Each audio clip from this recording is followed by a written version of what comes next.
Deus quer que você reine. Cristo é a nossa redenção.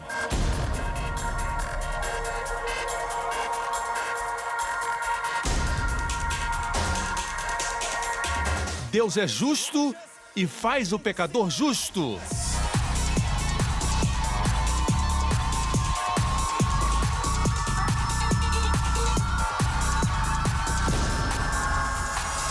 Hoje com o pastor Joseph Prince. Nosso Deus é um bom Deus. Amém. Eu quero ler um testemunho muito precioso e eu li somente ontem, quando o escritório mandou para mim. É um jovem precioso da Indonésia.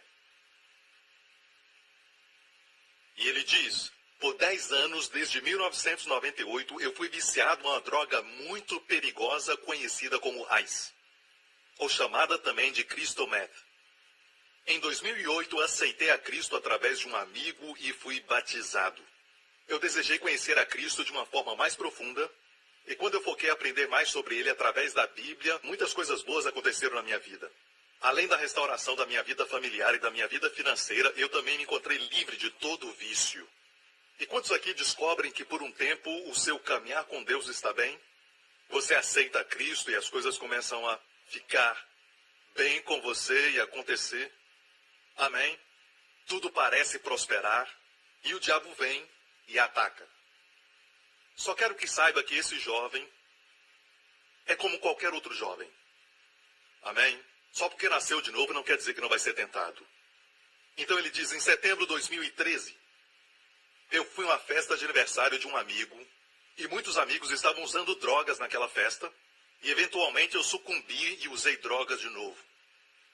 Dessa vez o desejo foi mais forte e eu consumi essa droga diariamente.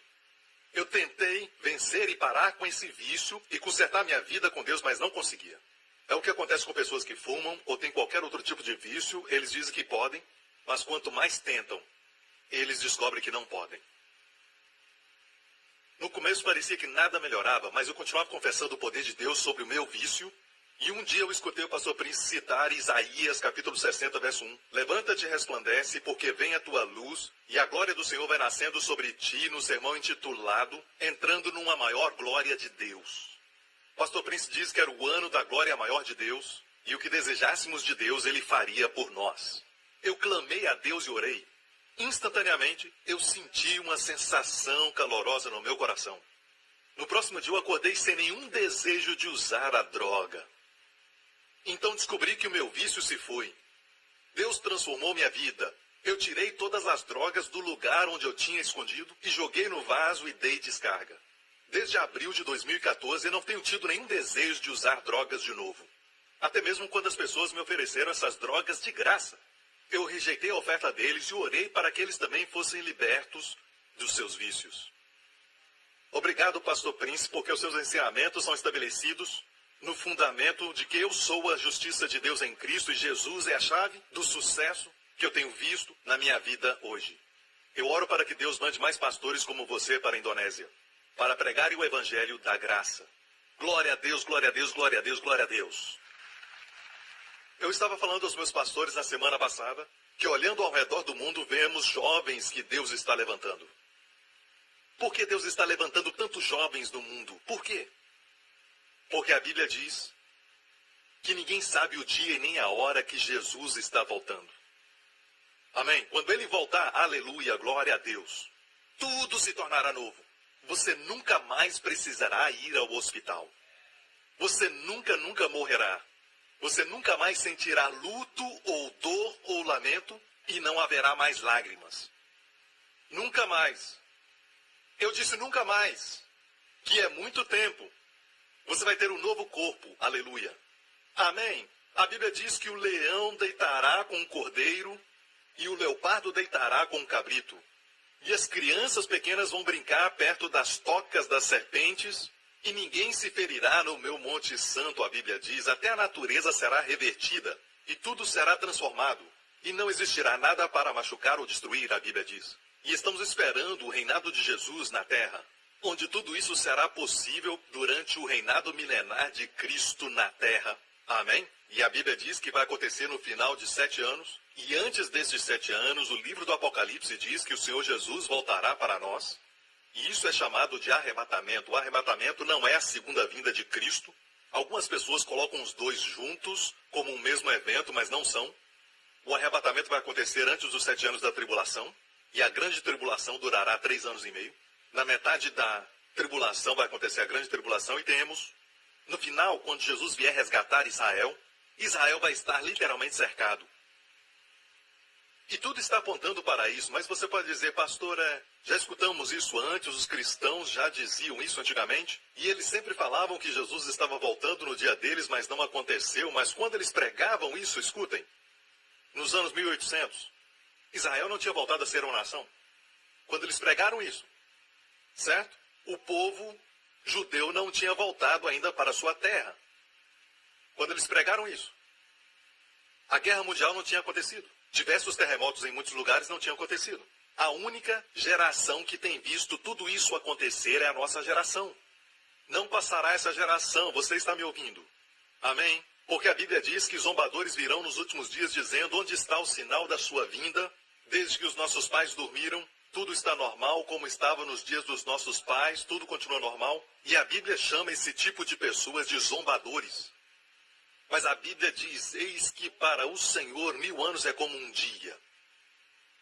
Deus não conta o tempo como nós contamos. Amém? 1000 anos, ninguém vive tanto tempo assim. 1000 anos para o Senhor é como um dia. E é por isso que a Bíblia diz: depois de 2 dias, Jesus transformou água em vinho no casamento. Então, depois de 2000 anos da primeira vinda de Jesus, nós vamos ter as bodas no céu. Uma celebração. Posso ouvir um amém, irmãos? E é por isso que números no Novo Testamento são tão importantes. Glória a Deus. Amém? Lázaro foi ressuscitado depois de estar morto por 4 dias. Já pensou nisso? 4000 anos. O que aconteceu em 4000 anos? De Adão a Abraão, 2000 anos. De Abraão até Jesus, 2000 anos. 4000 anos de Adão a Jesus. De Jesus até nós, 2000 anos. Então, tudo junto de Adão até nós, 6000 anos. Deus fez tudo em 6 dias e Deus descansou no 7º. E a Bíblia diz no livro do Apocalipse que vai haver um reino de Jesus Cristo na terra, quando ele reinará por 1000 anos, o 7º dia, o dia do descanso. E depois disso, ok, o diabo será solto por um tempo, e ele vai provocar uma guerra, e Deus vai prendê-lo e lançá-lo no lago de fogo. E este verso é muito curto. Vai ser solto, vai causar problemas, lago de fogo. E há uma razão por que ele vai ser solto. Então a Bíblia diz: vamos reinar com Jesus para sempre e sempre. Vamos continuar. No cenáculo, a constituição para vivermos uma vida cristã está no cenáculo. Porque o cenáculo é um retrato das verdades do céu. E foi onde ele nos deu o novo mandamento de amar um ao outro como ele nos amou. Não é algo que veio da antiga aliança. Amar a Deus de todo o coração e amar ao próximo como a ti mesmo. Aqui é amarmos uns aos outros como Cristo nos amou. É um novo mandamento. E então o Espírito Santo é prometido. E ele vai estar conosco para sempre. Amém? E então ele fala sobre permanecer nele, na videira, uma vida de descanso, uma vida de dependência. Todas essas são verdades do cenáculo. E ele disse: não turbeis os vossos corações. Eu irei, e quando eu for, vos prepararei moradas. E quando eu for, eu voltarei. Para resgatar Israel, não, a segunda vinda. Eu voltarei para recebê-los para mim mesmo, para que onde eu estiver, vós estejais também. Então, os primeiros 4 capítulos do livro do Apocalipse falam sobre a igreja, certo? Sobre as 7 igrejas. E depois disso, nos capítulos 4 e 5, onde é que você vai encontrar a igreja? Eles receberam suas coroas, os 24 anciãos representando as 12 tribos do Antigo Testamento e os 12 apóstolos. É um número representativo. Não quer dizer que são somente 12, porque o livro de Apocalipse é simbólico, ok? Os 24 anciãos usando as coroas que eles receberam lá no céu. Nós comparecemos diante do tribunal de Cristo.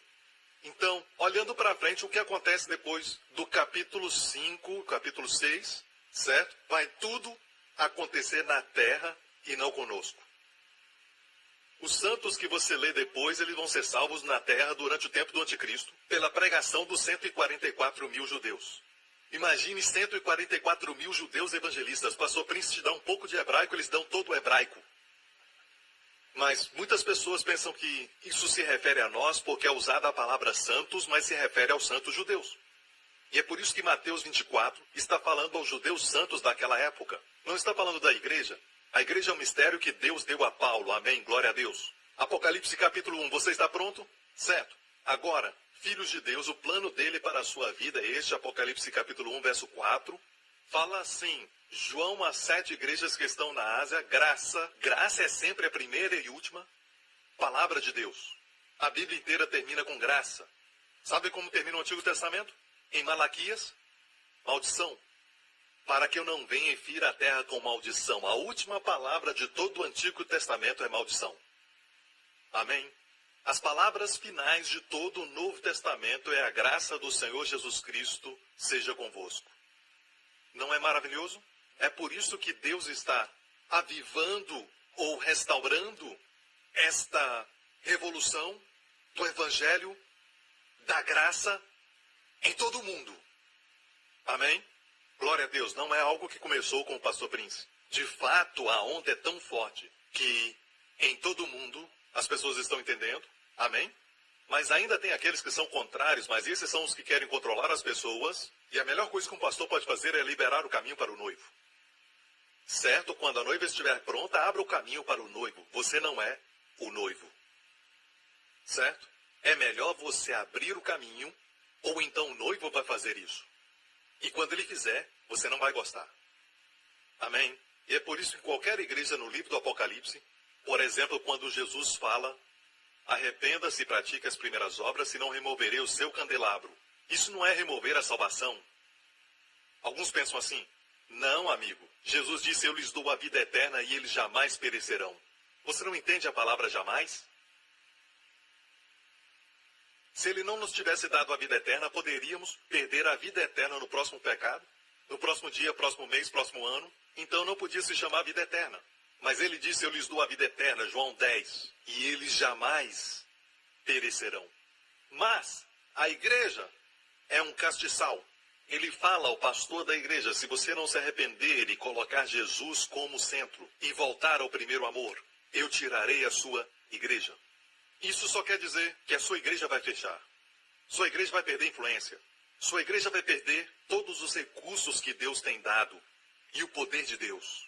E mais importante, o impacto que de outra forma teria. Deus diz isso. E o que vai acontecer com o povo vai para outra igreja, onde o castiçal está aceso e a luz aponta para Jesus. Posso ouvir um amém, igreja? Então aqui diz: graça e paz da parte daquele que é, que era e que há de vir. Uma bela descrição do Deus Pai. Você sabia que o nome Yahvé é feito de R-E, que são 3 palavras de expressão do hebraico que quer dizer que é, que era e que há de vir? E você junta tudo e se torna Yahvé. Veio de 3 expressões. O Deus que era, que é e que há de vir. É por isso que o autor, escrevendo aos hebreus, que entendiam o hebraico, o autor diz: Jesus Cristo é o mesmo ontem, que era, hoje, que é, e eternamente, que há de vir. Jesus é também Yahvé. Porque eles são 3 em 1. Não são 3 deuses, é um Deus trino, 3 em 1. Posso ouvir um amém? Então olha isso: o que é, que era e que há de vir. Dos 7 espíritos que estão diante do trono, quem é? O Espírito Santo. E os 7 espíritos são expressões do Espírito Santo. Você encontra em Isaías 11, espírito de sabedoria e entendimento como menorá, o espírito de conselho e de poder, o espírito de conhecimento e temor do Senhor. Amém? E o Espírito do Senhor. Estas são as 7 expressões do Espírito Santo. Ele é perfeito, não é? Depois temos o Filho, Filho de Deus, próximo verso. E de Jesus Cristo, que é a testemunha fiel, o primogênito dentre os mortos. O primogênito é uma expressão, não quer dizer que ele nasceu de novo. Fala da sua posição, e se você entende os termos e figuras e símbolos do livro do Apocalipse, em algum lugar na Bíblia você vai encontrar a interpretação. Está lá também. Seja qual for o termo que é usado em outro lugar na Bíblia, seja primogênito, figura ou símbolo, você deve usar para interpretar a Bíblia. A Bíblia interpreta a Bíblia. Você não deve citar algo de um filme. Você não cita algo de Shakespeare. Você deve interpretar com a própria Bíblia. Primogênito quer dizer aquele que recebe a porção dobrada. Amém? Ele é o Filho, Jesus é o Filho de Deus. E você também é um Filho de Deus. E eu recentemente ouvi algo de alguém num programa de televisão dizendo que você e eu somos igualmente filhos de Deus, certo? Mas a maneira como ele se expressou é que estamos em pé de igualdade com o Senhor Jesus. Mas eu quero dizer que ele tem uma posição de preeminência em todas as coisas. Uma coisa é ele descer até nós e se tornar nosso amigo e nosso irmão, certo? Mas não devemos esquecer que ele é o nosso Senhor Jesus. Amém? Ele é o primogênito. E eu me alegro em colocá-lo nesse lugar. Porque nós não somos capazes. Ele é o primogênito dentre os mortos e o soberano dos reis da terra. O soberano dos reis da terra. E vai se surpreender que os soberanos da terra aqui, você pode até pensar que são os reis que agora existem, mas na verdade se refere a você e eu. A prioridade de Deus é sempre moral e espiritual, não somente natural e física. Ok? E aqui ele diz, o soberano dos reis da terra, aquele, eu amo isso, que nos amou. Ei, ele te ama. A coisa número 1 que o diabo quer remover da sua vida é a certeza que você é amado. E é por isso que quando Jesus foi batizado no Rio Jordão, o Pai abriu os céus para ele. Eu amo essa expressão. O Pai disse, tu és meu filho amado em quem me comprazo. Tu és meu filho amado.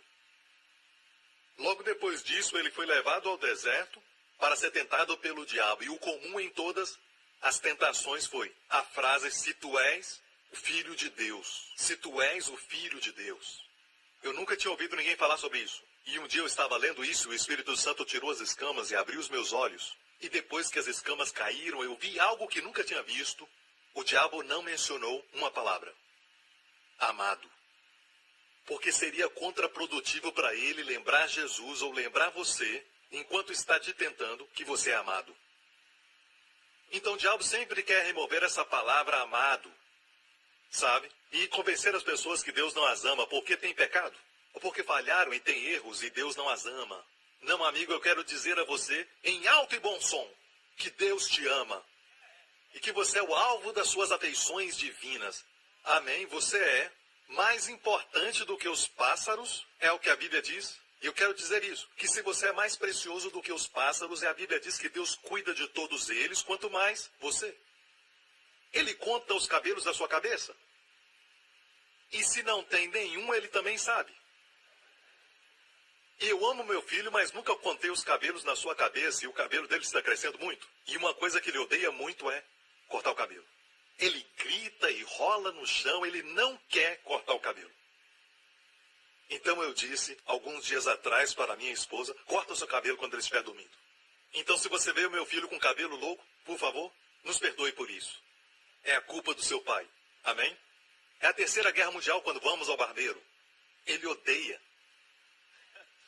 Então, Deus, veja, se importa tanto conosco que não há detalhe na nossa vida que não seja importante para Ele. Tudo Ele leva em conta, tudo é importante, tudo Ele coloca sua atenção. Ele diz assim, que nenhum cabelo da sua cabeça cai sem o conhecimento do Pai. Em outro lugar, diz que os seus cabelos são contados. Amém? Demonstra cuidado. Eu amo meu filho, mas não conto os seus cabelos. Amém? Você é casado por 30 anos e nunca contou o cabelo da sua mulher? E ela diz, eu já contei os dele. Deus se importa com você, Ele te ama. Posso ouvir um amém? Ok, então, aquele que nos amou e em seu sangue nos lavou dos nossos pecados, aleluia, Ele nos lavou com o seu sangue, seu próprio sangue. E eu amo essa expressão, em seu sangue. A Bíblia diz, quando Ele tomou os nossos pecados e as nossas enfermidades, a expressão usada é, sobre si tomou. Não foi um anjo e ninguém mais, sobre si tomou. Eu amo. Pedro, lembrando deste evento, diz, levando Ele mesmo os nossos pecados. Você compreende quão afetuoso e pessoal isso é? Levando Ele mesmo em seu corpo os nossos pecados sobre o madeiro. Porque o Senhor mesmo descerá do céu com um brado. O Senhor mesmo descerá no arrebatamento e seremos transformados. O Senhor mesmo. O Filho de Deus, Ele próprio, que me amou, que deu a si mesmo por meus pecados.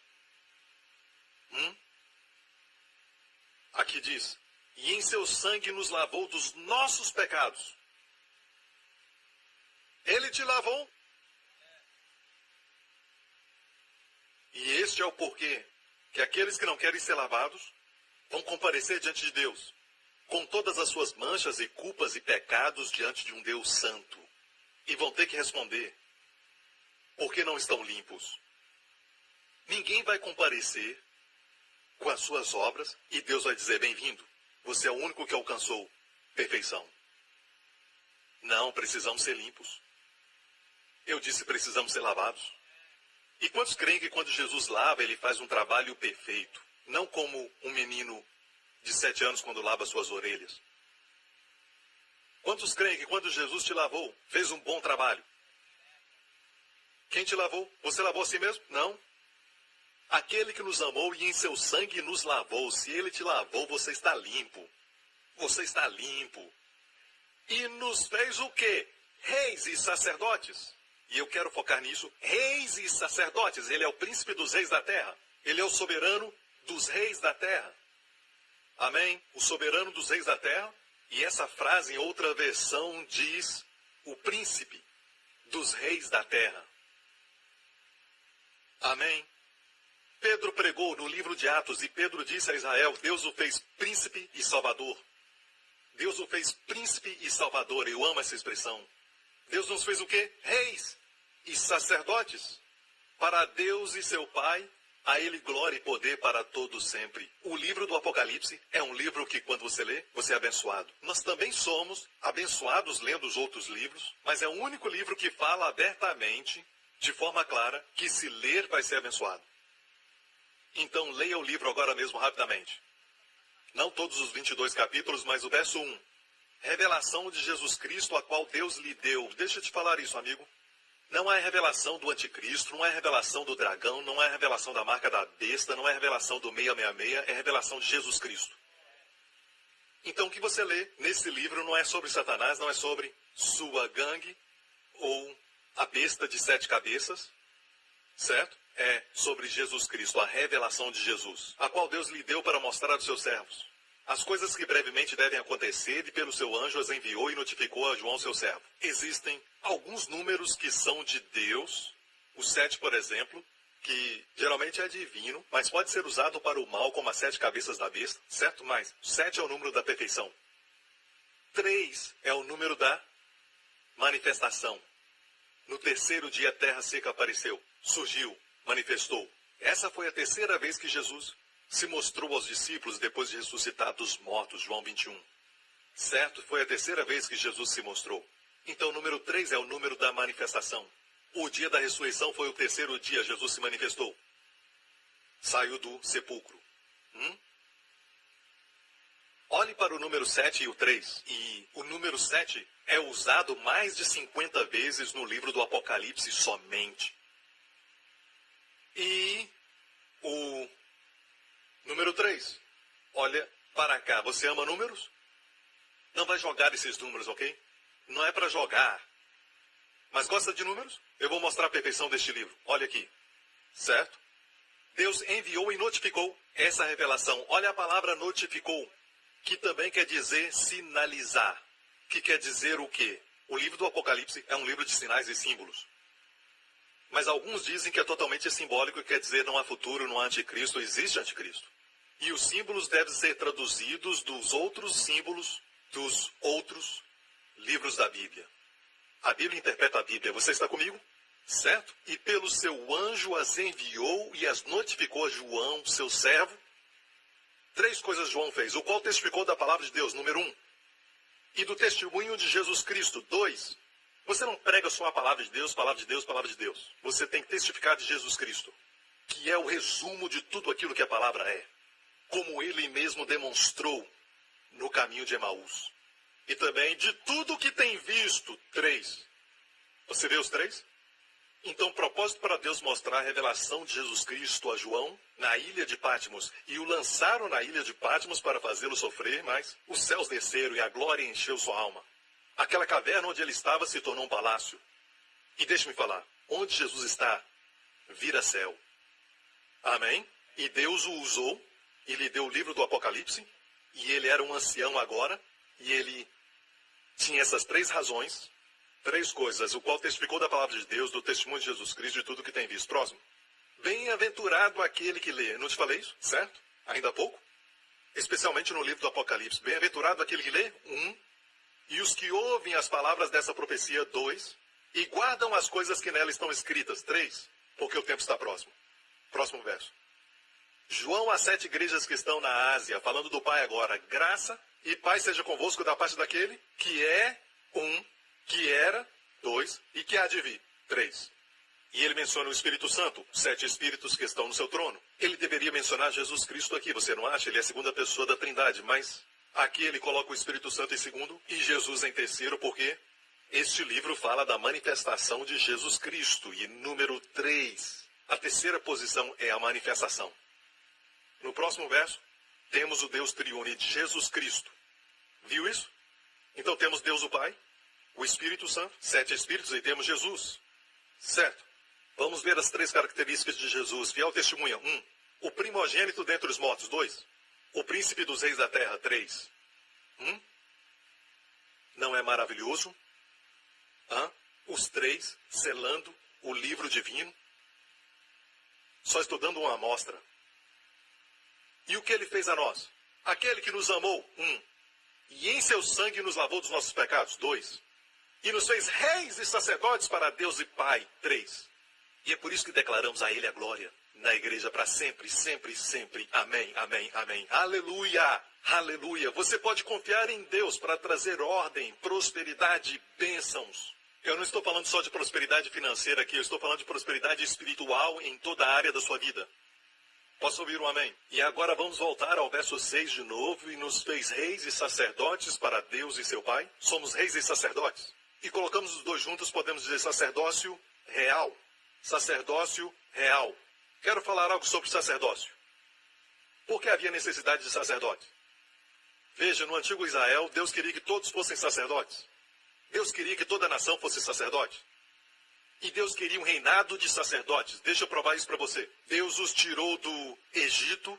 Amém? Apesar de serem murmuradores e reclamarem, Deus os tirou pela sua graça. Deus abriu o mar vermelho pela graça. Deus transformou as águas que eram amargas em águas doces. Pela sua graça, Deus trouxe a eles maná do céu pela sua graça, mesmo tendo eles murmurado e reclamado o que é pecado. Mas Deus não retribuiu aos seus atos. Parece que Deus não retribuiu. Porque a graça não é uma questão de quem o homem é, mas de quem Deus é. E é por isso que a lei fala para o homem o que ele deve ser. Não fala ao homem o que ele é. A lei não fala ao homem o que o homem é e nem fala quem Deus é. Fala ao homem o que o homem deve ser. Certo? Jesus veio e mostrou ao homem o que ele é, um pecador. Então Jesus vem e mostra ao homem quem Deus é, o Salvador de pecadores. E é por isso que não olhamos para a lei para receber revelação, que nos liberta. Olhamos para Cristo. Amém?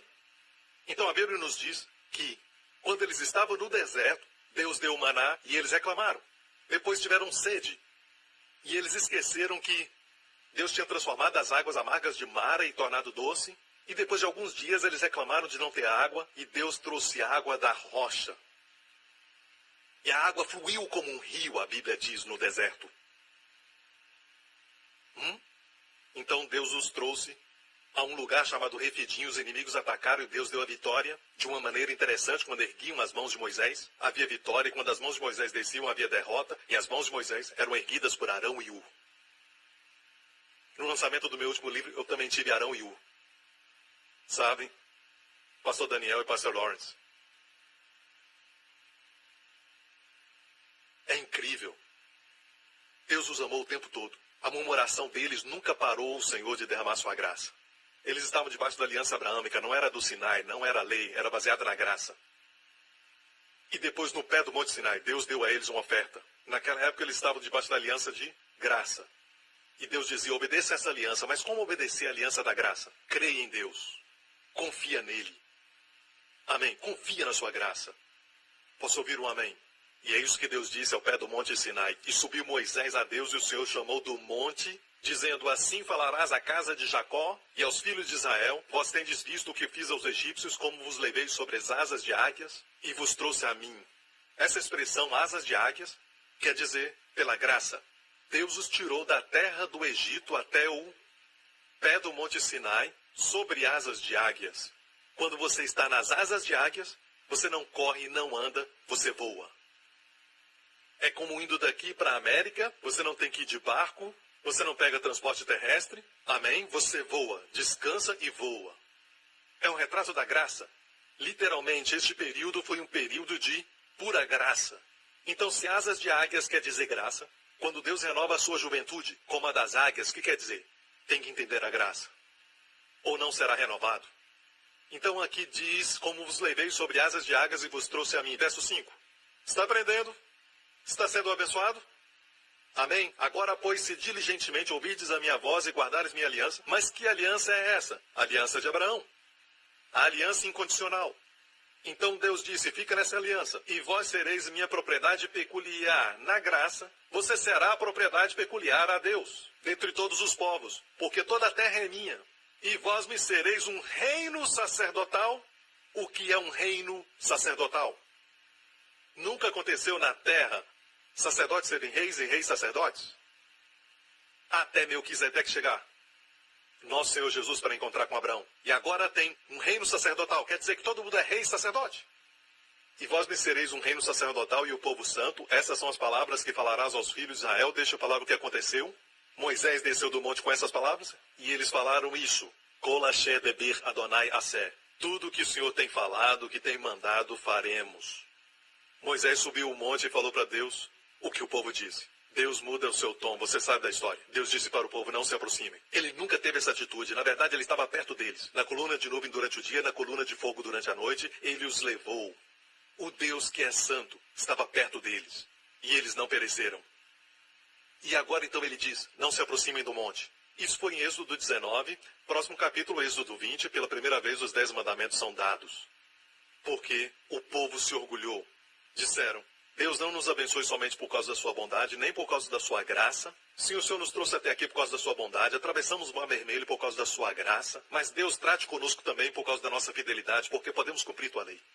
E Deus muda o seu tom. Se vocês querem que eu vos trate de acordo com sua obediência, então, baseado na minha santidade, não se aproximem, ou vão morrer. E Deus deu a lei. E vocês sabem que eu prego muito sobre isso, então não vou gastar muito tempo nisso. Eu quero focar sobre os desejos do coração de Deus. Se nós descobrirmos os desejos do coração de Deus, certo? O maior desejo do seu coração, qual é? O que Deus quer que o seu povo seja. Eu já te mostrei que Jesus nos amou, nos lavou, para nos fazer reis e sacerdotes. Então você vai ver que Deus queria que toda a nação de Israel se tornassem sacerdotes. Mas o que fizeram? Construíram o bezerro dourado. E eles falaram que podiam cumprir a lei de Deus, tudo que Deus mandava. E eles fizeram o bezerro de ouro. Deus usou a tribo de Levi para destruir 3.000 pessoas. Certo, naquele dia, o dia de Pentecoste, o primeiro Pentecoste, 3.000 pessoas morreram. E Deus usou a tribo de Levi. E Deus disse para a tribo de Levi, vocês serão sacerdotes, para mim de agora em diante. Deus queria que a nação fosse sacerdote, mas a nação falhou. Então ele pegou a tribo de Levi, que é um Israel dentro de Israel. Você entende? Agora, olha só isso. Lawrence, vem aqui. E, irmão, deixa eu escolher alguém. Você. Mais em cima, um pouco mais. Este é Deus. Eu gosto de mostrar Deus com músculos. E esse é você e eu. Ok? Certo. Um sacerdote segura a mão de Deus. E segura a mão do homem. Certo? E o sacerdote coloca os dois juntos. Quer dizer que houve uma separação? Agora, se você lê o Novo Testamento, tem palavras que são usadas no grego que falam sobre a reconciliação. Certo? Entre Deus e homem. Mas não foi culpa de Deus. Ele quer reconciliar. nos separamos por causa das obras más. Mas agora ele nos reconciliou consigo mesmo. Não é que Deus precisava de reconciliação. O homem precisava reconciliar. O homem tinha pensamentos maus para com Deus. Tinha ressentimento contra Deus. O homem culpava a Deus em vez de si mesmo. Certo? Deus, na sua santidade, ele ficava ofendido pelos pecados do homem. Ok, mas o coração de Deus quer o homem. Amém? Deus não tem que correr para o homem. O homem tem que correr para Deus. Para haver reconciliação, tem que haver um sacerdote. Para dizer ao homem quem Deus é. Este é o ministério sacerdotal. Falar ao homem quem Deus é. Ir a Deus e orar pelo homem. Interceder pelo homem. Pedir a Deus sabedoria para lidar com o homem. É o que você faz com seus amigos. É o que você faz com seus familiares. Você é um sacerdote. Mas em Israel, mesmo naquela época, no Antigo Testamento em Israel, nem todos eles eram sacerdotes. O desejo de Deus era que toda a nação se tornasse sacerdotes.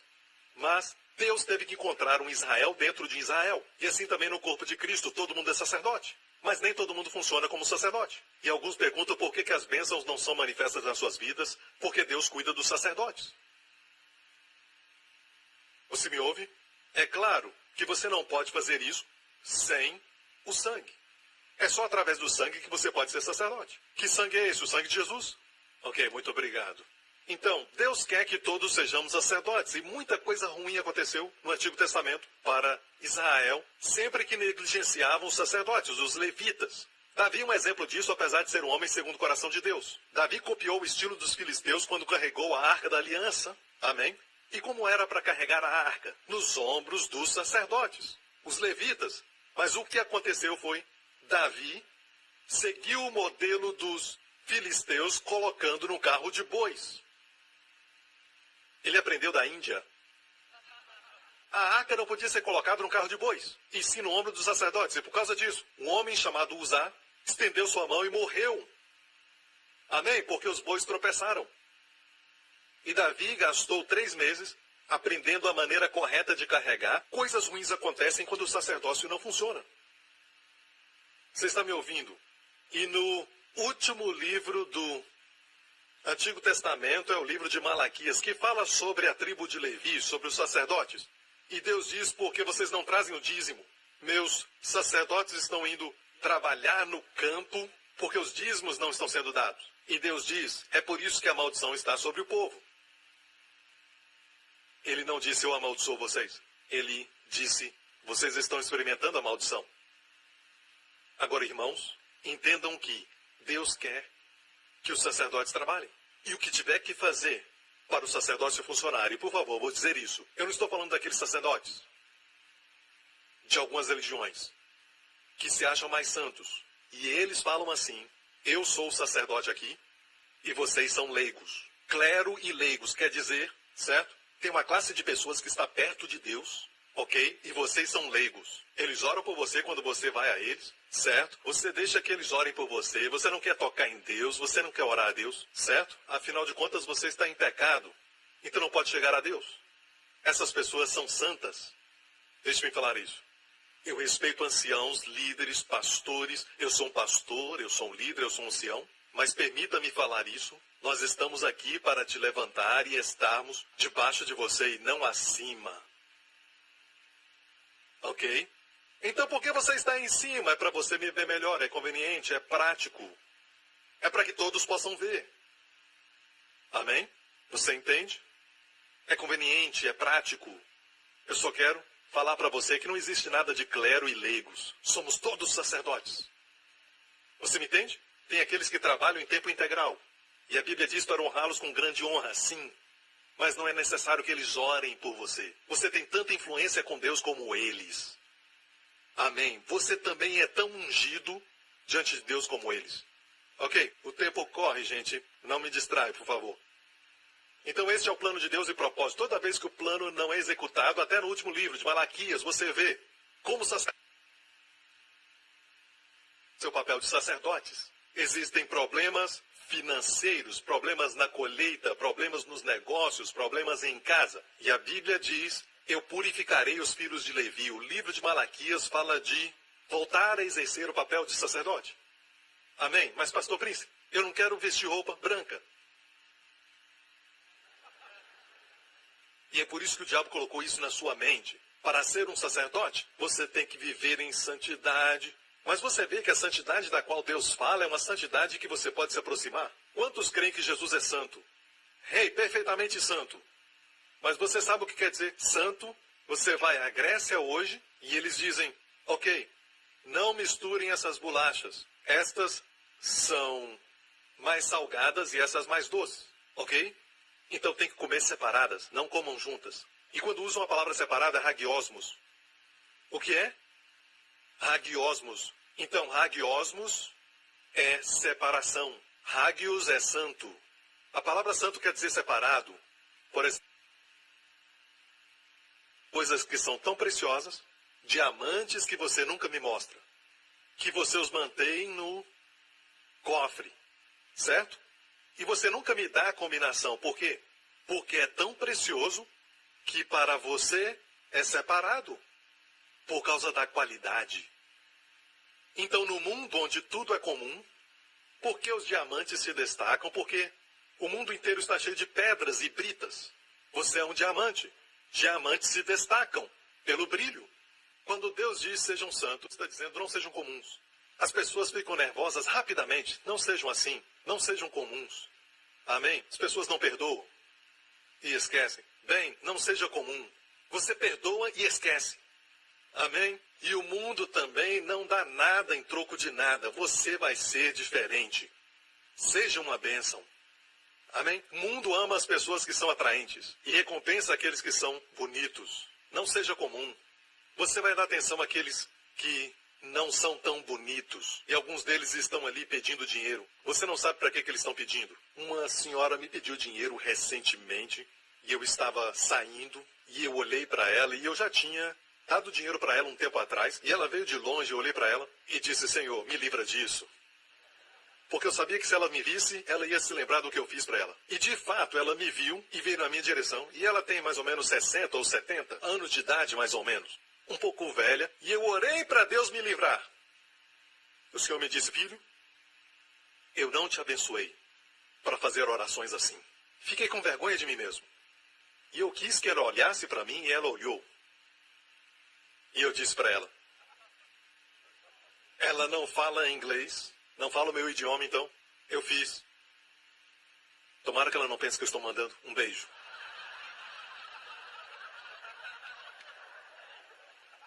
Não é para filmar? Ela disse não. Ela disse, ok, ela pode estar mentindo, mas sabe de uma coisa? Aqueles $10, se eu perdi, não significa nada. Deixe-me ser um bobo, então. Ok? Mas fez uma diferença para ela. Prefiro cometer um erro em ser generoso do que cometer um erro sendo pão duro. Então quero que você saiba disso, certo? Pessoas como essas, na grande maioria, olhando superficialmente, não são atraentes. Muitos que precisam do nosso amor não são atraentes, mas Jesus disse, que galardão tereis, que fazeis demais? Se saudardes os que vos saudam e amardes os que vos amam. Jesus disse isso no Sermão da Montanha. Vocês são sacerdotes, igreja, certo? Não somente isso, mas a Bíblia diz que vocês são também príncipes. Vocês são reis. Você deve ser realeza, ou seja, a santidade dos fariseus é dura, é agressiva. Sou mais santo do que você, não se aproxime. Mas a santidade de Jesus era tal que a Bíblia diz que as pessoas comuns o ouviam com alegria. Ele era capaz de estar com eles, mas não ser contaminado por eles. Na verdade, eles foram tocados pela sua cura. Eles recebiam o que ele tinha, o que ele tem e quem ele é. Ele nunca recebeu o que eles eram. Ele era uma bênção em meio à maldição, e onde ele ia era como um filme. Por trás dele, plantas crescendo como um jardim, orquídeas, e na frente um deserto. O chão rachado, seco, um deserto. Mas tudo mudava. Esse é o Senhor Jesus. E recebemos a nossa realeza dele. Bem, de agora em diante, eu vou usar a palavra príncipe muito, em vez de princesa. Vocês me entendem, irmãs? Certo? Vocês me entendem, né? Não, eu quero que você use a palavra princesa também. Você veio à igreja errada. Certo? Algumas pessoas estranhas querem mudar a Bíblia quando Deus diz ele, eles querem dizer ela. Não sou politicamente correto. Eu estou pregando a Bíblia. E esse sonho que Deus tem agora se cumpriu em 1 Pedro 2. Mas vós sois a geração eleita. Isso foi escrito para os crentes. Mas vós sois a geração eleita. ênfase na palavra eleita. Amém? O sacerdócio real. Não só o sacerdote como os levitas, que não eram realeza. Nós somos sacerdócio real. Então, quando Jesus operava como sacerdote, tinha atitudes de realeza. Eu quero te falar que essa atitude de realeza não tem nada a ver com a roupa que você usa. Não tem a ver com a coroa na sua cabeça. Não está baseado em uma conferição ou uma atribuição. Não é oficial, não é eclesiástico, não é uma atribuição, ok? É algo que é moral e espiritual. Recebemos o nosso caráter do Senhor Jesus. Ele era normal entre as pessoas normais, mas também sobrenatural. E eles sentiram que estavam na presença de um príncipe. Se você depende de roupas, depende da sua riqueza, dos seus bens, das suas joias, para provar que você é alguém, então você é muito pobre. Amém? Você é um homem pobre com muito dinheiro. Mas Jesus se vestia, eu creio, irmãos, e alguns dizem que sua roupa era muito simples e tudo mais, mas não importa o que era, não era do nível de padrão de roupas confortáveis que os fariseus usavam. Uma certa vez Jesus falou sobre João Batista, aqueles que vestem roupas finas estão no palácio. Você acha que ele usava roupas finas e dizia isso?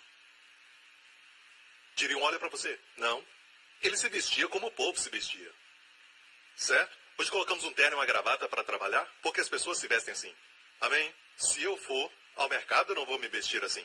Uma certa vez uma senhora me viu, e eu sempre estava de gravata, e ela disse, Pastor Príncipe, você não está com terno hoje? Eu estava no mercado, fazendo minhas compras. E ela me perguntou, como é que você não está usando terno? E eu disse, normalmente eu uso. Mas somente uso até colete. Eu estava brincando com ela. Certo? Jesus estava entre o povo, e santidade fluía dele, uma santidade que dizia, se aproximem. Eu amo vocês. Mesmo assim, as prostitutas não o contaminavam. Os leprosos não o contaminavam. Eles mudavam. Eram transformados. É assim que Deus quer que você seja. Um sacerdócio real. Jesus, em todos os aspectos, era um rei. Ele nasceu de uma linhagem real. Ele veio de Davi, dos 2 filhos de Davi, Natã e Salomão. De Salomão veio seu padrasto, Jacó. Me perdoe, Jacó foi o pai de José. Seu avô era Jacó. José. E do outro lado, da linhagem de Natã, filho de Davi, veio Maria. Então ele tem direito duplo ao trono. Mas ele andava no meio do povo como um homem comum. Mas tudo que ele tocava, as palavras que ele falava, não eram comuns. Deus não quer que você seja comum. Quando seus amigos se prostituem, você não faz. Você é incomum. Isso é que é ser santo. Ser santo não tem nada a ver com, sabe, se vestir com roupas tão compridas ou um coque, não usar maquiagem. Quando você pisca, o coque mexe como um terremoto. Que adianta não usar maquiagem, usar o coque, mas pode se assentar na cozinha e lamber uma colher que está na sala, por causa da comprida língua. E quando se junta com as amigas, diz, eu não sei por que essa irmã usa maquiagem tão forte, é horrível, sabe? Eu não entendo isso. Como é que pode ficar criticando as pessoas o tempo todo? Nunca estão errados, sempre os outros. Somente os outros. Deus quer você incomum. Mas vamos em frente. Vamos para o livro de Números.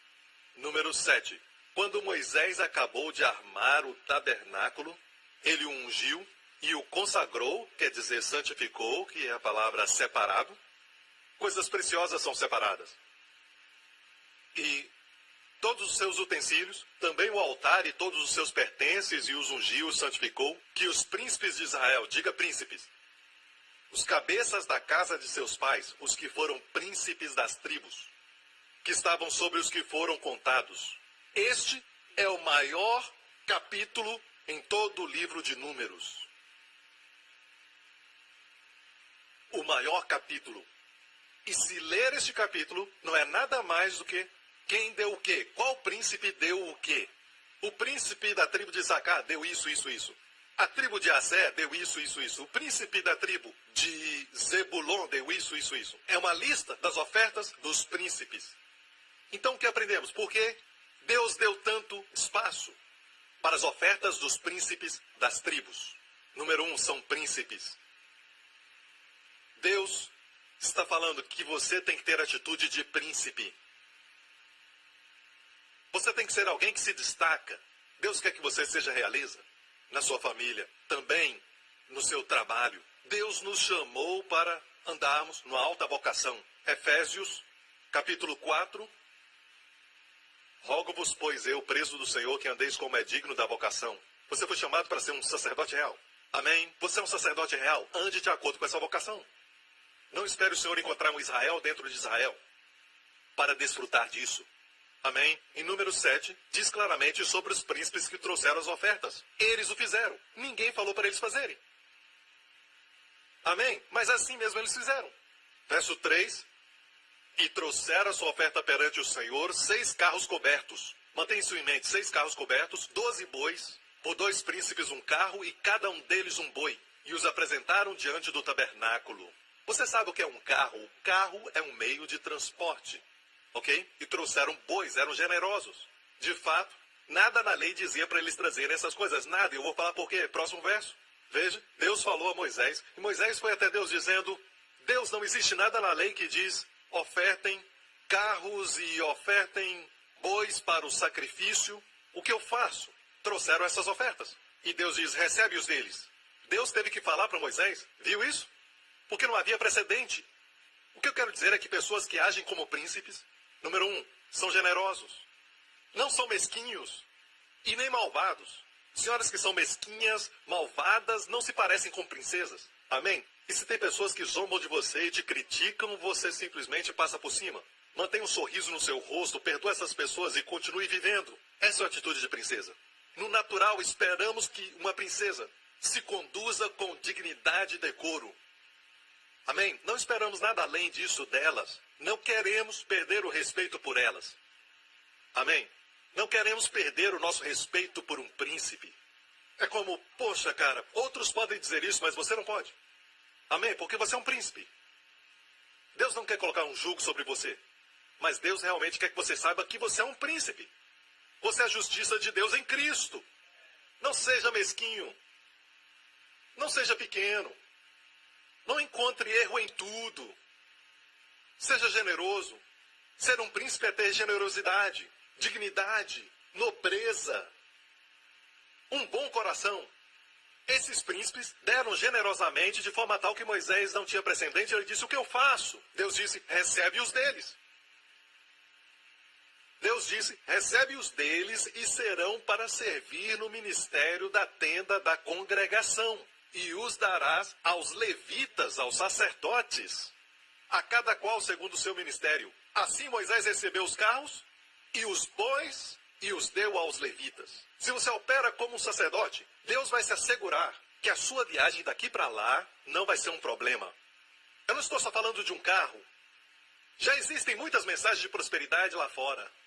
Eu estou falando como Deus vai facilitar tudo que você faz. O seu ministério vai ser facilitado por Ele.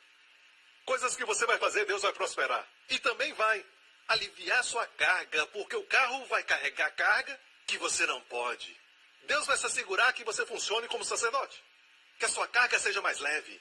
Ele vai suprir. Somente quando você opera em um sacerdócio levítico. E agora, Moisés recebeu os carros e os bois e os deu aos levitas, porque Deus disse, darás aos levitas. E não havia nenhum precedente. E os príncipes não fizeram de acordo com a lei. Não havia lei para isso, eles fizeram de acordo com o coração. Outra coisa sobre os príncipes, eles não fazem somente o mínimo. Eles fazem coisas, mesmo que não foram exigidas. Você se pergunta, o que mais posso fazer? Isso é ser um príncipe. Muito tempo atrás, história real, e olha, eu amo ir a jardins, e eu sei que isso não é coisa de macho, mas eu amo olhar para as flores, ok? E mesmo estando sozinho, Eu estava sozinho, depois de pregar em Londres, 2 meses atrás. Eu andei até um parque e eu fui até o Jardim Real e infelizmente não era tempo de flores, mas ainda tinha algumas flores que estavam florescendo. E eu me lembro de anos atrás, quando eu fui com a minha esposa, que era tempo de flores, e eu amo aquele Jardim Real. Amém? E eu estava lá, me lembrei de quando o rei Salomão plantou o Jardim Real, e você encontra a descrição no livro de Cantares. E eu me lembrei de uma história verídica que aconteceu no início do século XX ou no fim do século XIX, na família real da Inglaterra. A mulher de um homem estava morrendo e ela amava um certo tipo de flor, mas as pessoas comuns não tinham esse tipo de flor nascendo no seu jardim. Somente o Jardim Real tinha.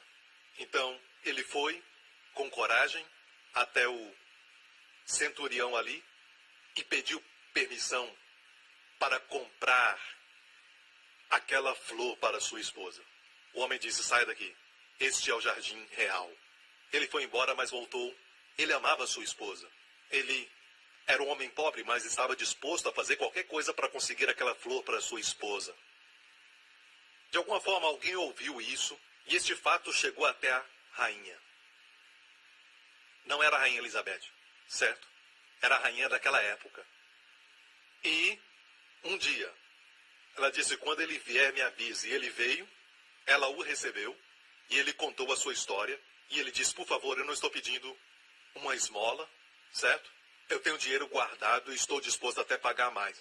Ainda que eu venda tudo, eu quero que a minha esposa segure essa flor antes dela morrer. Ela ama essa flor. E a rainha disse: eu não posso vender. E o homem ficou tão triste que abaixou a cabeça. E ele insistiu: eu quero comprar. E ela disse: eu não posso vender. Você me entende? Como rainha, eu não posso vender. Ela sorriu e disse: mas eu vou dar a você. Certo? Nós temos esse sistema de troca. Você sorri primeiro, eu vou sorrir de volta. Você me perdoa e depois eu te perdoo. Qual a recompensa então você terá? Então, o que eu estou querendo dizer a você é que pessoas que precisam da sua bondade são pessoas que nem sempre são atraentes, são feias nos seus olhos, sabe? São pessoas que você pensa: eles não merecem o meu perdão. Para aí um momento. Perdão, merecem. Você fala como um fariseu. Você não entende a palavra perdoar. Tem a palavra doar. Perdoar, você doa. Certo? O que você doa, não é um pagamento. Ninguém precisa fazer uma atuação, cantar para você uma música antes de receber o seu perdão. Você os perdoa. E mais do que tudo, você perdoa para o seu próprio bem. Eu vi e aconteceu por acaso. Algumas vezes quando eu estou sentado, relaxando no banheiro, eu tenho uma cadeira especial, não é muito confortável, mas eu relaxo ali. E de vez em quando eu vejo o YouTube. Eu estava vendo algo sobre longevidade, era muito interessante, que falava sobre uma senhora que viveu até 112 anos de idade e uma outra que viveu até 104 anos. E uma disse isso: sabe qual é? O meu segredo? Ela estava muito lúcida, sabe? Se expressava bem. O mais importante, ela disse, é perdoar as pessoas. Perdoe. Perdoe todos. Alguns já estão mortos, ela disse. Estão mortos. E eu estou viva. Perdoe, não guarde ira, não guarde mágoa. E no final ela disse: é a graça de Deus. Ela disse: é a graça de Deus. Eles queriam saber a respeito da sua dieta. O repórter perguntava: o que é que você come? Sabe? Mas ela não estava focada nisso. Eu sei que tem muitas pessoas que estão focadas em dietas, mas eu quero te dizer que é realmente a graça de Deus. Amém? E eu quero que você saiba que o desejo do coração de Deus é que seu povo opere com realeza e ainda sacerdotes. Quando digo realeza, não digo: não se aproxime de mim, eu sou uma princesa.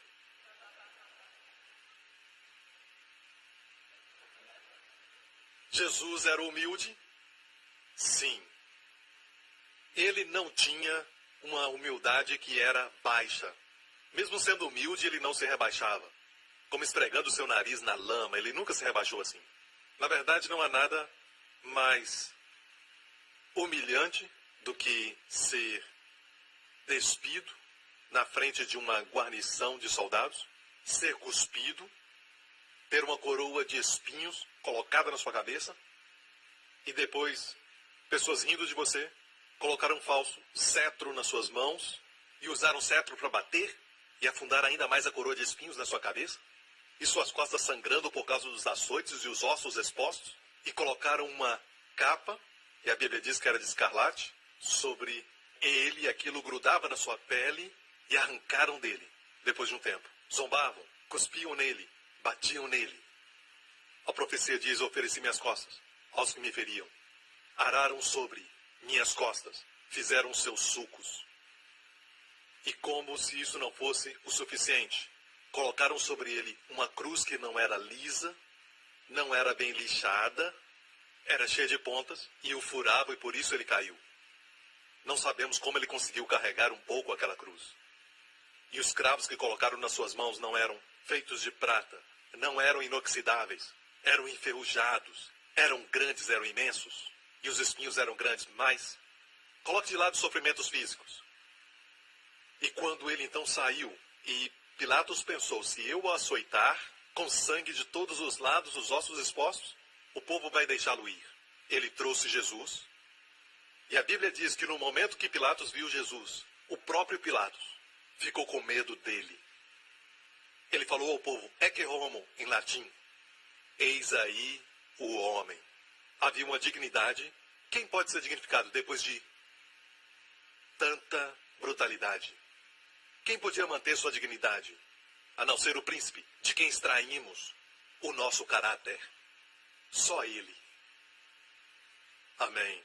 Experimente gastar 3 anos e meio, dia após dia, dia após dia, dia após dia, dia após dia.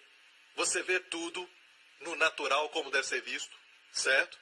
Com o Senhor Jesus. E ainda, Pedro, Tiago e João. No final de tudo isso, eles tinham medo de fazer uma pergunta para ele. A Bíblia diz que não há profeta sem honra a não ser na sua casa. Isso está querendo nos dizer que, na sua casa, não te dão honra porque conhecem tudo sobre você. Mas, com o Senhor Jesus, que caminhou com eles durante 3 anos e meio. Eles dormiam juntos. Eles viajavam cidades juntos. E vilarejos. Mas eles nunca perderam a sua reverência e respeito por ele. E eles, os sacerdotes, enviaram soldados para prenderem Jesus. Os soldados do templo e voltaram de mãos vazias e perguntaram: por que não o trouxeram? Disseram: nenhum homem falou como este homem. Deus quer que você seja como ele. E o que fez esses príncipes se destacarem? O que os fez importantes para nós? O que fez a realeza deles se manifestar? Foi isso. Vamos ao verso 10. E ofereceram os príncipes para a consagração do altar. Diga altar, no dia que foi ungido. Apresentaram, pois, os príncipes a sua oferta perante o altar. E disse o Senhor a Moisés: cada príncipe oferecerá a sua oferta, cada qual no seu dia, para a consagração do altar. E quero te falar algo. O altar, o altar, o altar. Príncipes têm uma consideração muito grande pelo altar. O altar, no Antigo Testamento, era onde se colocava a oferta, onde se colocava o holocausto. Amém. É um retrato da cruz de Jesus Cristo. Quem age como príncipe, homens e mulheres que agem com realeza, valorizam grandemente a obra de Jesus Cristo. Por isso que não volto à lei, porque eu valorizo grandemente a obra de Jesus Cristo. Eu não posso voltar à lei. Paulo, como príncipe, ele disse: não vou me gloriar de outra coisa a não ser na cruz de Jesus Cristo. Irmãos, se valorizarmos a cruz, se tudo colocarmos sobre a cruz. Paulo disse: porque nada me propus saber entre vós, senão a Jesus Cristo e este crucificado. Amém? A cruz, a cruz, a cruz. E hoje temos um cristianismo sem Cristo e temos um cristianismo sem cruz. E é por isso que tem muita intriga, muita ira, muito ressentimento. E não tem muitas bênçãos. E perguntam como a nossa igreja foi capaz de construir este lugar tão grande. Provavelmente o mais caro. Se posso chamar de igreja. Tecnicamente não era. Mas agora é. No tempo presente é. Nesta mesma hora. Por causa de vocês. Amém? A provisão está aqui. Deus proverá e dará a você carros e o que você necessita para operar como rei e sacerdote. Se você valoriza o altar, se valoriza a cruz. Deus diz, no primeiro capítulo de Levítico, há 3 tipos de animais para o holocausto. O primeiro deles é um grande boi. É grande. Sabe quando corta o pescoço do boi, sai muito sangue? É sério, eu estou falando de muito sangue, muito sangue. Ok? Segundo tipo é do rebanho. Ovelha ou cabrito. Segundo tipo. Certo? Terceiro era de pomba ou codornizes. Ok? Aves. Então nós temos o gado, o boi, temos o rebanho, ovelha ou cabritos ou cabras. Então temos as aves. Então, olha só, grande, tamanho médio, pequeno. E a Bíblia diz, quem traz os pequenos? Aqueles que são pobres. E ainda existe uma outra provisão, não no primeiro capítulo de Levítico, que diz, se alguém não pode trazer uma ave, pode trazer o trigo. Porque até o trigo lembra a Deus que ele é o pão da vida, seu filho. Ok? Então, o pobre trazia isso. Hoje, o que isso quer dizer? Se você é pobre na sua revelação, você não valoriza Jesus e o que você pensa de Jesus é que ele é um meio para obter um fim. Ele é um meio para um fim. Eu o uso para as minhas bênçãos, mas você deve vê-lo como um Deus maravilhoso, o amado da nossa alma. E aquele que pode trazer o boi, só o rico podia trazer o boi no antigo Israel, porque era literalmente rico. Mas a verdade é essa. O que te faz espiritualmente rico hoje? Uma grande e gigantesca revelação de Jesus. E é o que eu peço para todos vocês. Que todos tenham uma grande revelação e que a nossa igreja não fale nada a não ser Jesus e a cruz. Temos até um vídeo animado sobre isso. Dá até vergonha, sabe? Sou feliz por pertencer a essa igreja. Você não é? Amém? Deus te quer como um príncipe, não como um mesquinho. Pessoas mesquinhas.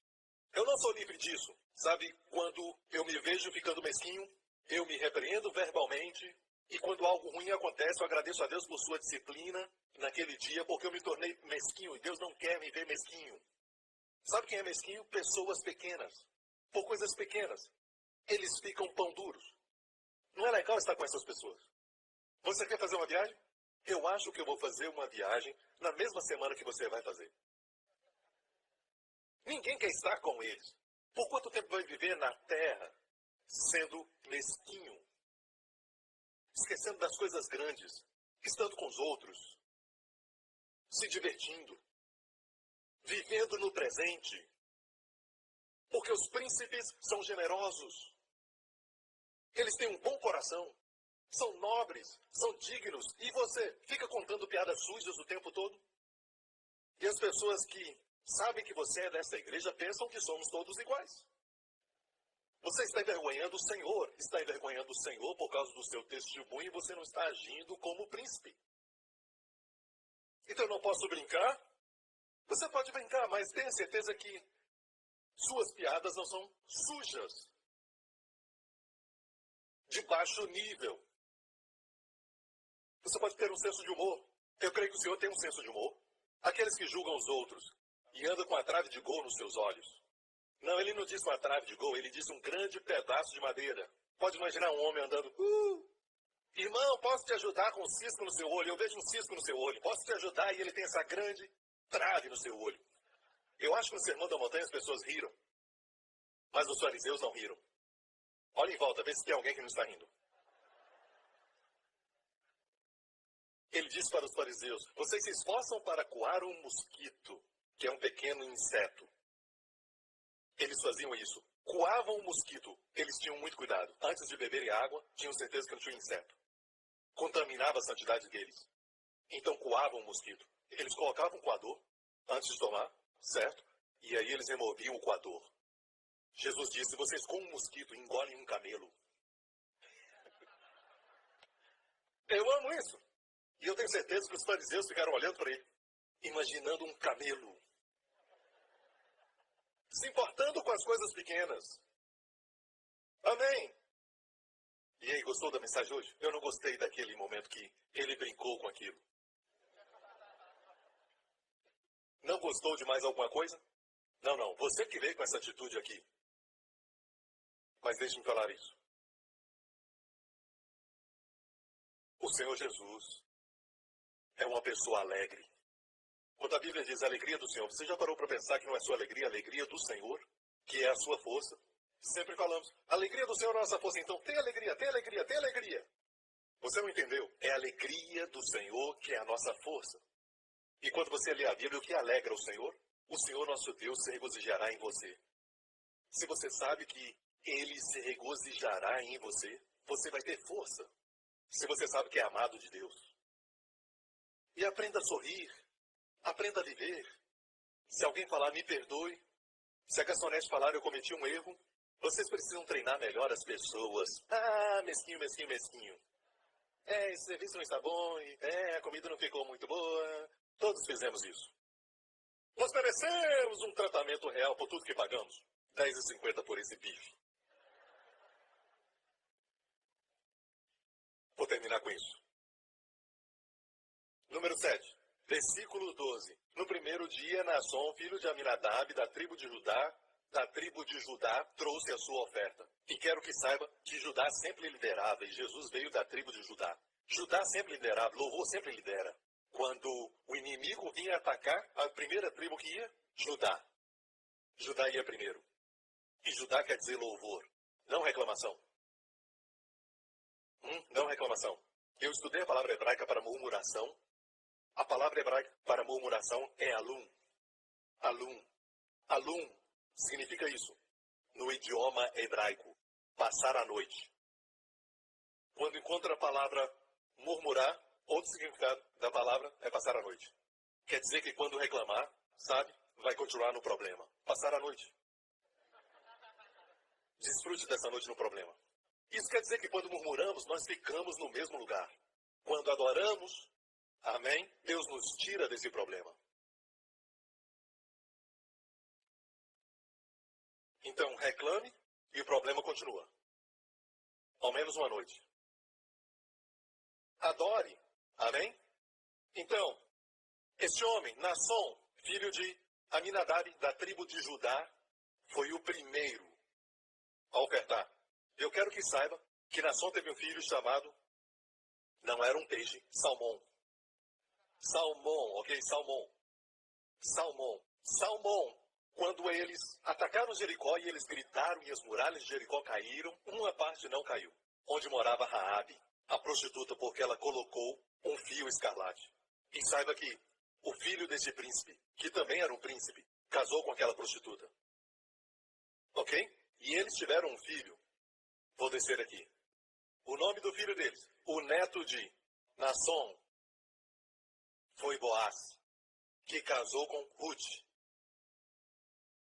os bisavós de Davi. E é por isso que os seus nomes, até mesmo Salmão, passando por Naasson e todos eles, estão em Mateus na genealogia de Jesus. Aleluias, aplauda ao Senhor, glória a Deus. Amém. Eu li uns escritos judaicos. E quando atravessaram o Mar Vermelho, nós não sabemos quem atravessou primeiro. Mas os escritos judaicos é muito interessante. Eles dizem que Naasson de Judá entrou com seu cavalo e as águas não se partiram até que as águas estavam no cabresto do cavalo, quase afogando.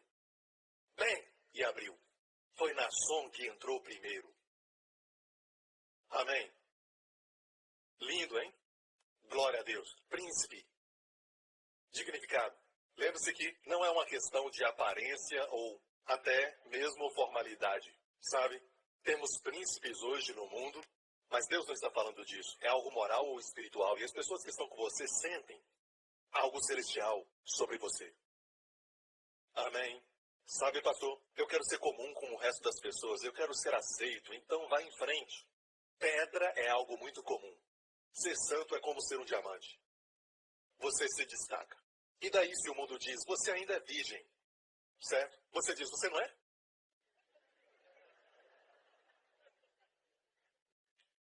Ok? Sim? Seja digno. Seja um exemplo. Não queira ceder à pressão. Um certo amigo, eu não sei o que aconteceu com ele. Ele me disse para ir a um certo lugar quando eu estava na Marinha. Estávamos em Phuket, muitos anos atrás. Poucos anos atrás. E ele disse ao motoboy para me levar a um lugar. E ele falava o idioma e eu não sabia o que eles estavam falando. E de repente eu me encontrei nessa praia. Todos estavam sem roupa. E eu estava com o meu uniforme da Marinha. E fiquei com tanta vergonha, eu era um cristão. Honestamente, eu não estava olhando. Fiquei envergonhado, eu estava andando. E ele ficava só rindo e andava comigo na praia. E eu não sabia para onde ir. Era a minha primeira vez naquela praia de Phuket. E ele estava rindo em todo lado, homens e mulheres nus. Estávamos numa praia de nudismo. Uma pergunta. Por que eu fiquei envergonhado? Quando tudo ali era normal. E naquele lugar era normal estar sem roupa. Não quer dizer que é correto. Eu deveria andar como um príncipe.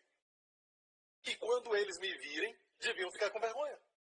E eu não tenho a menor dúvida que aquela mulher pega em adultério, aquela mulher que chorou aos pés de Jesus, tinha vergonha de estar na sua presença. E ainda assim tinha um poder que a atraía a ele. Olhos que condenam o pecado, mas olhos que estavam prontos para perdoar o pecador. Olhando para ela, olhando com amor. O cordeiro e o leão. Deus nos quer assim. Deus quer que você receba seu sacerdócio como Melquisedeque, sua realeza e dignidade dele. Amém? E acima de tudo, não seja mesquinho, seja melhor. Antes de reagir, pare e passe por cima.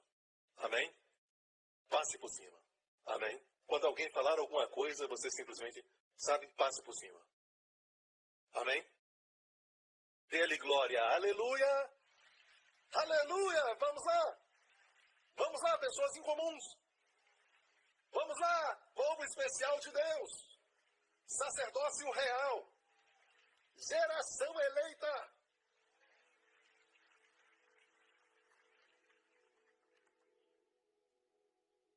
Obrigado, Senhor. Olhos fechados, cabeças baixas neste lugar. Come and praise Him, royal priesthood. Come and worship, holy nation. Worship Jesus, our Redeemer. He is precious, King of glory. Come and praise Him, royal priesthood. Come and worship, holy nation. Worship Jesus, our Redeemer. He is precious, King of glory. Aqui neste lugar, e onde estiverem assistindo agora, todos que estão assistindo na Igreja Grace Revolution em Dallas, e todos que estão assistindo pela televisão, eu estou aqui para declarar que o Deus do céu e da terra te ama. E Ele tem um plano para a sua vida. Um plano original, do qual Ele nunca se desviou. Um plano para te fazer rei e sacerdote. Um sacerdote que está tão perto dele. Um rei que vai falar e as pessoas serão libertas. Demônios correrão de medo. Doenças se prostrarão. Palavras que não são comuns. Um povo que é incomum. É o sonho que Ele tem para você. Que o mundo veja que você é incomum e diga: por que você é tão diferente? Esse é o sonho que o Pai tem para você. Mas para você que nunca colocou sua confiança em Cristo, quero te convidar agora mesmo a colocar sua confiança naquele que deu sua vida por você, naquela cruz. Satisfazendo as exigências de Deus de santidade e justiça das nossas vidas. E o seu sangue cumpriu as exigências em seu lugar. Ele morreu sua morte. Foi punido por seus pecados. Punido por eles. E ressurgiu dos mortos, sem os seus pecados. Declarando que a obra foi concluída. Foi completa. Feita. Tudo que você deve fazer é confiar em Cristo hoje. Faça essa oração comigo agora. Diga: Pai Celestial, Jesus Cristo é meu Senhor e Salvador. Eu creio que Ele morreu na cruz pelos meus pecados. Foi punido no meu lugar. E ressurgiu de novo dos mortos para declarar: eu sou justificado nele. Obrigado, Pai. Meus pecados estão perdoados. Sou altamente favorecido e grandemente abençoado. Obrigado por me amar. Em nome de Jesus. E todos digam: amém, amém, amém. Glória a Deus, aleluia. Fique em pé, igreja. Nunca menospreze a proteção de Deus. No mundo que está se tornando cada vez mais e mais perigoso. Até mesmo as tecnologias modernas estão falhando. Muito mais do que esperávamos. Não podemos confiar no profissionalismo e nas habilidades artísticas de nenhum ser humano. A nossa confiança para a proteção da nossa família está no Senhor. Amém? E por isso nessa semana vamos reconhecê-lo. A Bíblia diz: reconheçam em todos os seus caminhos, e Ele guiará os seus passos. Durante essa semana, Pai Celestial, te reconhecemos como nosso refúgio e fortaleza, nossa habitação, e habitamos em Ti no esconderijo do Altíssimo, muito mais acima do poder das trevas. E Pai, eu oro por cada família debaixo do som da minha voz, todas as famílias representadas aqui. Pai, eu peço em nome do Senhor Jesus que o Senhor os proteja durante essa semana. Livra-os dos perigos, das ameaças, das tragédias, das enfermidades, de todos os efeitos da poluição, Pai. De todas as enfermidades que vêm através de mosquitos e parasitas, proteja-os, Pai. Eu oro, protege-os e os seus amados também. Coloca-os no lugar certo, na hora certa. E faze-os desfrutar do Teu favor, Pai. Durante essa semana, que eles possam pensar no Teu amor por eles. Pai Celestial, como nós escutamos hoje, queremos ser sacerdotes que operam e reis que têm realeza, Pai. Que o mundo seja impactado com Cristo. Que eles percebam Cristo, Pai, onde estivermos. E antes de falarmos, Pai, pedimos por isso. Que todo homem e mulher que escuta a minha voz, desse dia em diante, quando entrarem numa sala, quando entrarem em qualquer lugar, pessoas vão perceber uma realeza, Senhor. E a presença de Deus está nessa pessoa. Pai, marca cada família com proteção divina, com ricas bênçãos, em nome de Jesus. E todo o povo diga: amém, amém, amém. Deus te abençoe. Até mais, igreja. Obrigado por sintonizar no programa de hoje. Esperamos que tenha sido uma bênção para a sua vida. Para mais informações sobre o programa da Igreja New Creation, acesse o site ncctv.org.sg. Lá você poderá se inscrever para receber um devocional diário do pastor Joseph Prince. Seja incentivado e fortalecido todos os dias e saiba o quanto Deus lhe ama através desses devocionais. Acreditamos que o seu dízimo pertence à igreja que você frequenta e oramos para que você seja grandemente abençoado, altamente favorecido e profundamente amado.